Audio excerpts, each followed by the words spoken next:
there's this one sub, and I just thought to ask him, I was like, when's the last time you cried? He couldn't even think of it. He was like 3, 5, I don't know how many years. Oh my god. And so I curated this session. I did impact play alongside just dissecting him apart, pointing out all the ways that he was disappointing, all the ways that he was failing, all the ways that he would never be good enough for me. And so I did this. And when I saw him at that breaking point, but he was still just trying to hold it back, I unbound him and he just collapsed to the floor and sobbed in my lap for probably a good 10 minutes. Hello and welcome to Domed Podcast. We are your hosts, Mistress Gemma Li and Goddess Seraphyna. Together, we will reveal the art and lifestyle of all things BDSM, kink, and FemDom, sharing our musings and exploring the nuances of the taboo. Thank you for joining. Are you ready to be Dom? Mistress Gemma Li. Hello. Hello, hello. This is going to be your interview. We might as well get to know our hosts.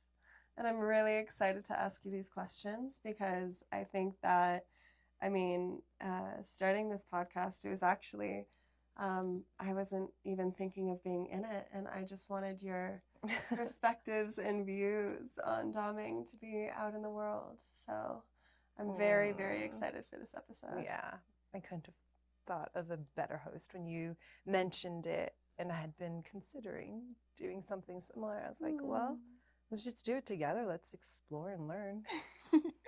And do something that we have no clue what we're doing. Yes, I really like it. I think that this is so cute because I'm really excited to do interviews with you a little further down the line, see how our questions and answers change and shift and evolve with us. Yes, so without further ado, first question that I have for you. Okay. What is something about being a dominatrix that people usually get wrong? Quite a bit, but I think people assume that it's about pain, but the real power move is making someone beg to breathe. I love it. Or they think it's like the stereotypical whips and chains about BDSM or DS, dominance and submission, really is about psychology and a lot of paperwork. Meaning, I think what's kinkier than cuffs is getting a sub to commit to something and go out of their way to do something that they generally would not have considered doing ever. Oh my gosh. I love it. It's breaking the boundaries without, it's like all of these tools are simply just tools that are the biggest tool that you have is your mind. Yep. And your ability to manipulate. Positively, of course. I guess it's just moving energy. It's like taking whatever energy you're receiving from the other and just gently, although it may not seem so gentle, I guess it doesn't have to be gentle, but just moving that energy into spaces that you want it to go. I love. Maybe that was a little too meta, but no, I disagree. Like it's an energy manipulator. Versus than like just psychological. And I've witnessed a little bit of it from you, and it's such a talent, and it's like it's kind of like the Last Airbender, but the moving okay, I haven't seen that forever. Kinky energy. Kinky energy, yeah. Kinky airbender. I love this. Was there a time in your career when you had a breakthrough in connecting with your sub? Are there certain parts that stand out to you that have aided in that connection? I met with a submissive in Europe, and it was a 3-day engagement. And I packed all these toys. I packed all these outfits. And essentially none of that was used. Really, the magic was just in our conversations where we would just be hanging out at the hotel or having meals. And there was this evolution and permutation of just our energies and the responses that we had towards each other build upon one another. And so it was in the really authentic times of connecting that there was almost this flow between vanilla conversations and DS that was essentially detectable. And so there was no physical activity that was necessary besides us conversing. Oh. And the intensity and the chemistry was so potent that I would say it was very much a psychological edge play. Like I had no clue where one thing would lead to the next, but it just kept building upon each other. And so I think that was the first time it really clicked in my mind that it is all about the mind. Yes. And the potency of that. Yes. And that time alone took me quite a bit to process and actually to recover from. Yeah. I think I was in such a Domme flow state. Yes. As much as they may have been in subspace. Yes. I love connecting with people. I am very much an introvert, so socializing can be a bit of a stretch at times. But it's that intimate knowing of each other, that unspoken, that really diving deep into the psyche, that commonality of the human experience, and being able to even have worldviews shifted or just discovering new ways to express and experience life. Yeah. I think that is part of my thrill seeking, is just like new experiences that make me feel deeper, make me think deeper, make me have kind of like an aha moment of like, oh, you know, I've never seen it that way, but that makes sense. Yeah. How do you view masculinity and femininity in relation to submission? I'll speak to the heteronormative man. I also do equally love my non-binary and femme-identified subs, but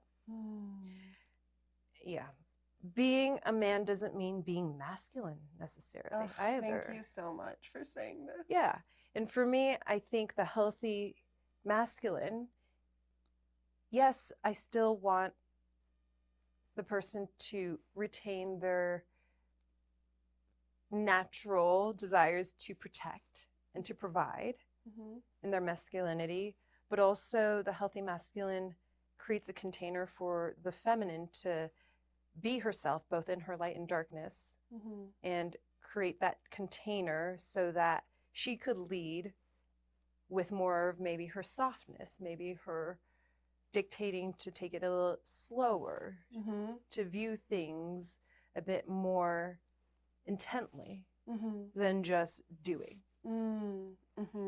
But what I really find magical about DES and the dichotomy of masculine and femininity is that within that space, the boundaries can be removed. So with regardless of gender, I think playing within individuals' masculinity and femininity and just fluidly playing with that. Yes. Whether dominant or sub, or whether male or female identifying, is where the magic happens. So starting to kind of like dissect how you interact with a sub, what is your dream sub, or what are you looking for in a sub? It definitely mirrors, I think, what any healthy relationship should look like. Oh. Yeah. Can you elaborate? yeah, I like my subs to be self-aware, self-regulated. Humility is huge for me. They, you know, have a growth mindset. Yes. There's vulnerability involved. Yes. And also they have a genuine desire to please me, like to serve me. And I really do want my subs to be self-assured and confident when they walk in through the door. I tend to do best with people that are very dominant in their day-to-day. You know, they tend to be leaders in their industry, executives, business owners, entrepreneurs. And I think that because they're so apt to know their direction, and they are also willing to step into the unknown. And in order for them to have gotten where they were, they had to be disciplined, consistent, and persevere.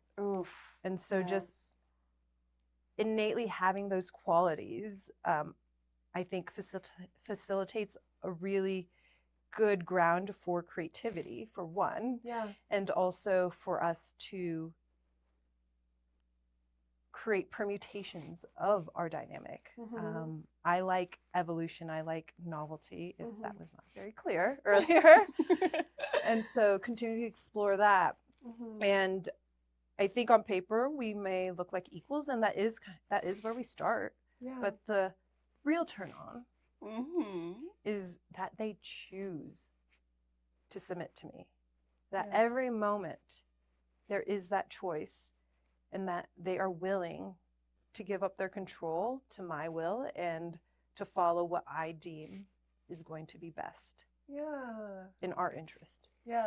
And so recently I saw a post from Princess Callie, and I think she said so perfectly that it's dominant led but submissive driven. Like, I need self-starters. I'm not one to micromanage. And I earnestly believe that the best leaders bring on people who are already experts in their field or what they do. And they're just there to foster their strengths and give them space to be able to self-execute. And I guess ultimately it's like, I am not so hung up on the definition of a submissive, but more so on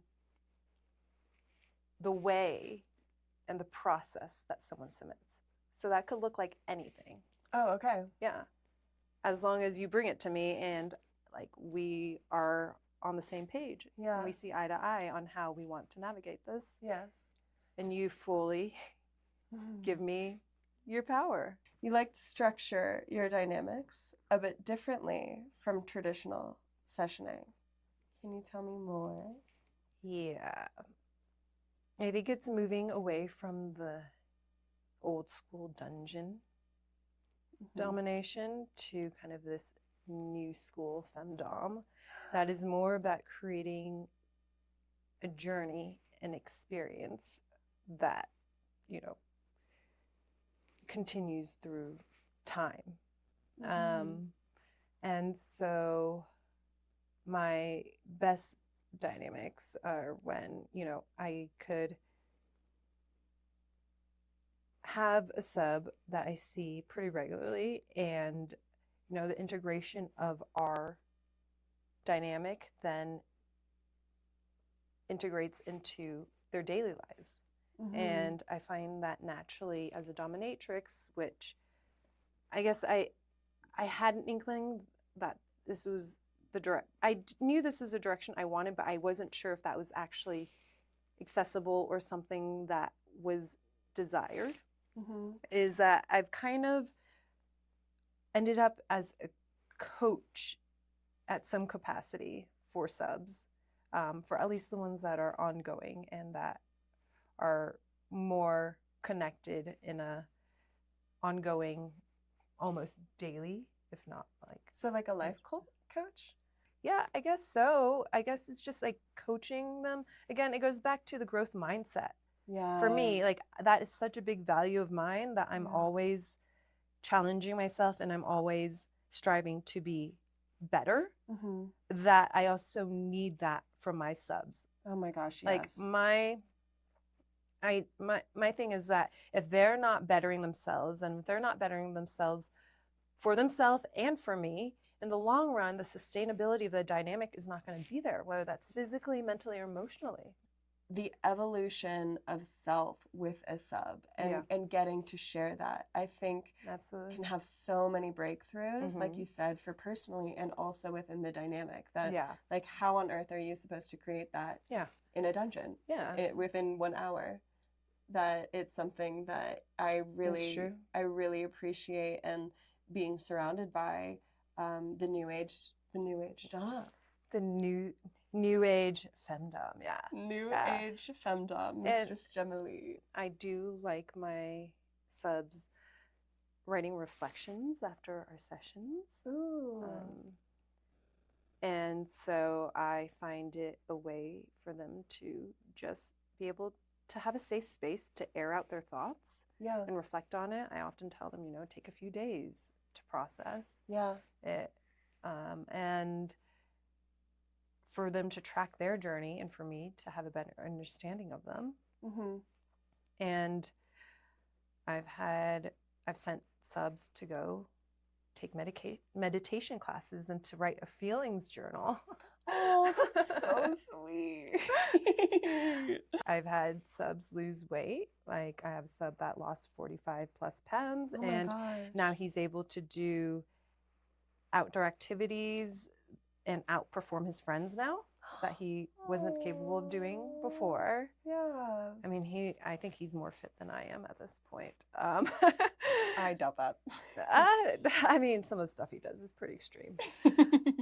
And then I have the sub that I've seen for like 1.5 years, and I had been encouraging him to go to a therapist because I saw his lack of self-worth and love, and how that was restricting him from the relationships that he truly desired. Yeah. And finally, he went to therapy. Yay! And he's had a lot more clarity around like what he wants and what he has to do or wants to do to shift that. Mm-hmm. And he was joking around with me once that he was like, oh, I'm going to cancel all my therapy sessions. And I got so angry. And he's like, I'm just kidding. Like, I love therapy. Oh. I threatened him. I said, I will not let you see me again if you cancel all your sessions. I thought he was serious. Yes. Yeah. And I like how I like the threats. Oh, I would have walked away. So what has been a meaningful moment in your dynamics? Overall, it's just seeing my subs flourish and like having that space where they can fully just be themselves and lay themselves before me and really surrender into it. One sub shared with me after 40 years of living, and he had never shared this with anyone before, that he was molested and raped as a child. And he didn't have any expectations that I was going to hold that or do something or like heal him. But I imagine just him being able to share that was so incredibly liberating and freeing, like that weight. Yeah. He was allowed to just say it out loud. Yeah. Yeah. And like, I mean, to be entrusted with that information and to be that safe haven is so meaningful. I love tears of all kinds too. Oh my gosh. Especially Make them cry. Especially when I suspect that they have some blockages to their emotions. Yeah. So there's this one sub, and I just thought to ask him, I was like, when's the last time you cried? He couldn't even think of it. He was like 3, 5, I don't know how many years. Oh my god. And so I curated this session where, I let him know what was coming in preparation. And I did impact play alongside just dissecting him apart, pointing out all the ways that he was disappointing, all the ways that he was failing, all the ways that he would never be good enough for me. And so I did this. And when I saw him at that breaking point, but he was still just trying to hold it back, I unbound him and he just collapsed to the floor and sobbed in my lap for probably a good 10 minutes. Those moments are really special. Yes. But I also want to talk about the moments and things that I enjoy for me. Okay. Like from the large to small gestures, you know?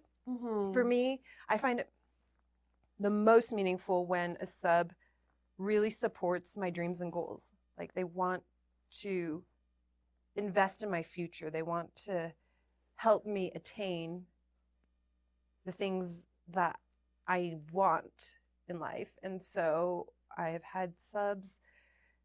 Well, I have a sub who pays me half of his quarterly bonus. As you should. That's so generous and so kind. Yes, so generous. And also, he puts money into my investment portfolios. So he's really setting me up for my future because I expressed that was important to me. Yeah. I've had subs pay in part or full for vacation so I could just, relax. Oh. Yeah. To sponsoring business expenses. Yeah. Or helping me with my career development and educational courses because it's so important to me. Yeah. It's something I'm passionate about. Yes. To things like just waking up with small tributes or that is so freaking donations to charities in my name. Yes. So sweet. This is going to make me cry. And to something as simple and small as a sub ordering me menstrual sponges from Germany because I expressed that they didn't have them in the US. Oh my goodness. And having matcha delivered to me, on a regular basis because they know it's part of my morning ritual. Like, how sweet. And now I'm like really excited to ask this question. And I think our audience members are excited to hear too. Okay. So, what are some of the most extreme activities you've done as a dominatrix? I don't even know this answer, so I'm really excited to hear it. Yeah. Okay. First thing that comes to mind, it's called butterfly board. I've never heard of this. Yeah, so you take a scrotum. There's different ways to do it. I think when people think butterfly board, if you get a butterfly specimen and you pin it to a board. Yeah. So you could do that with needles, right? But this is nailed to a wooden board. Wait. Yeah. Wait. I don't know if I'm allowed to say that. Oh. Yeah. Just. Oh my gosh. Yeah. I've also used cauterizing pen and burned my initials into someone. Actually, I'm left-handed, so not this hand. Yeah. Okay, how do you get these ideas? I think I just come across them, or I come across someone that does it. Or also, a lot of times, the submissive will say they're interested in it. And yeah. Okay, and then do you do this alone or do you do this with another dom? Is it like a co-dom situation? So yes, I learn from other doms how to do it safely. Okay. But I also can do it for myself then after. Yeah. Oh my gosh, this is like, I did not But know. also, subs could also teach you things. Are there any no-goes? No-goes? What do you mean? Like things that you won't do? Yeah. I mean, I won't do anything that involves minors and animals. Smart. Yeah. Yeah, ethical. Yeah. I race play, not something I'm super into. I mean, I will dabble in it as long as I earnestly feel there's not some weird underlying thing, and it's just purely for the exploration of it. Yeah. That one could be a bit more touchy for me. Yeah. I can express something I really enjoy. Yes. And I guess it's like one of my most intense sessions in a different way than the one I shared previously. Yeah. The forced by is one of my favorite things. I got to do it last Friday again, but the first time was great. Story time? Yeah. Okay. I'm so excited right now. So I trained the sub. He was on a business trip, and so we had briefly discussed, training and working him towards certain things. And so I had him do anonymous hookups where he would suck or give blowjobs to random people that came to his hotel. And I think I slated, I wanted 5, but he was able to get 3. That's impressive. No, I thought that was pretty good. His first time ever doing it. And that he just initiated on his own. Like, I didn't have to be there.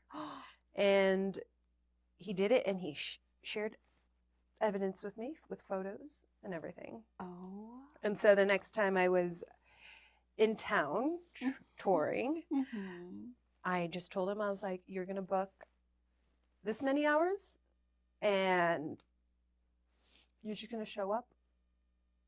I took him into the closet. I blindfolded him, cuffed him, walked out the door, came back in with my gay sub, who's also my personal assistant.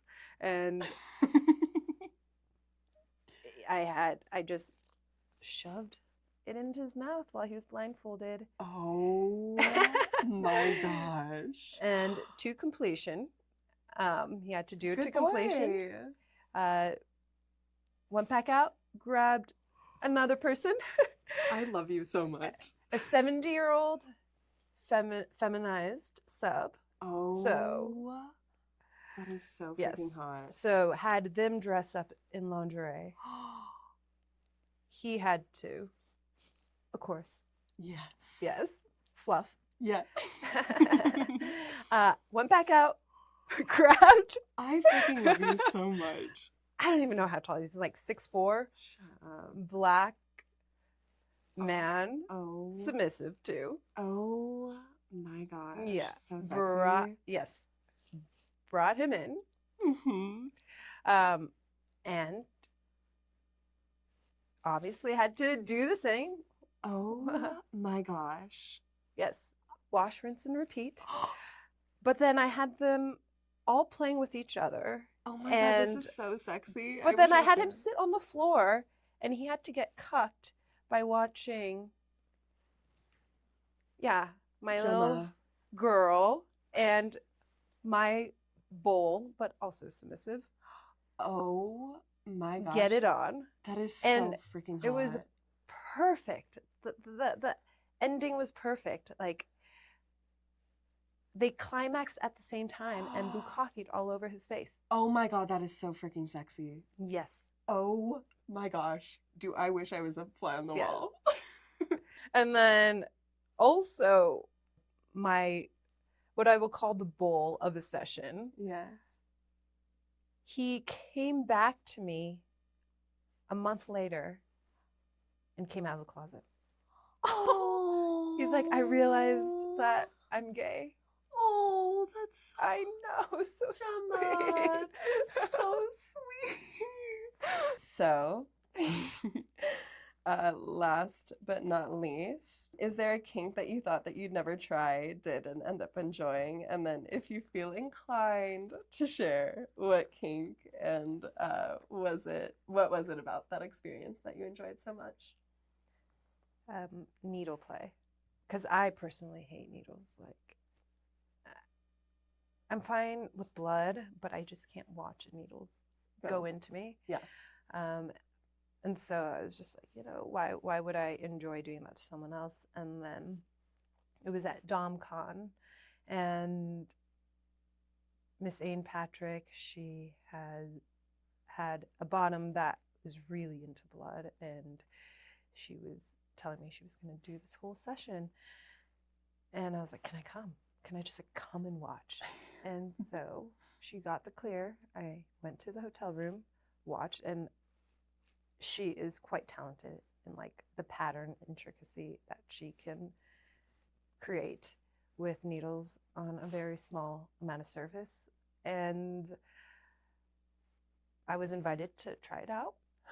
Oh my And yeah, I was like, yeah, I like this.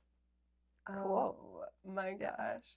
So can you share, like, what is it specifically that you like so much? Is it the fact that you don't want it done on use? And there's part of that taboo of like, I would never want this done on myself. So it's a way for me to explore it through someone else. And I think it's also the fear it instills in a lot of people, and also the squeamishness. I like seeing them kind of get very uncomfortable and kind of out of their skin. Yeah. That makes a lot of makes a lot of sense. I understand that. And it's like, it's so funny because it's those things that, like, the squirmy, the reaction. Yeah, like, for sure. The reaction that they try to generally hide. Yeah, extracting it. You're like, the fear. It's like, you're not supposed to show your fear because it shows vulnerability. Yeah. Oh my This God. is so fun. I know. I've never witnessed, but I like, I'm definitely, I feel like I might have to be a watcher first. Yeah. But I'm very curious. I think that the more I witness, the more I'll be like, I kind of call it kink empathy. Yeah. I think we're good. Yeah. I feel like that was a beautiful ending. And I also kind of want to leave our listeners wanting more for interview part 2 down the line. Yeah, we'll have more stories. Thank you for joining our podcast. Did you enjoy being dommed? Like, subscribe, and add your worships in the comments. Follow us on all socials linked in the bio below.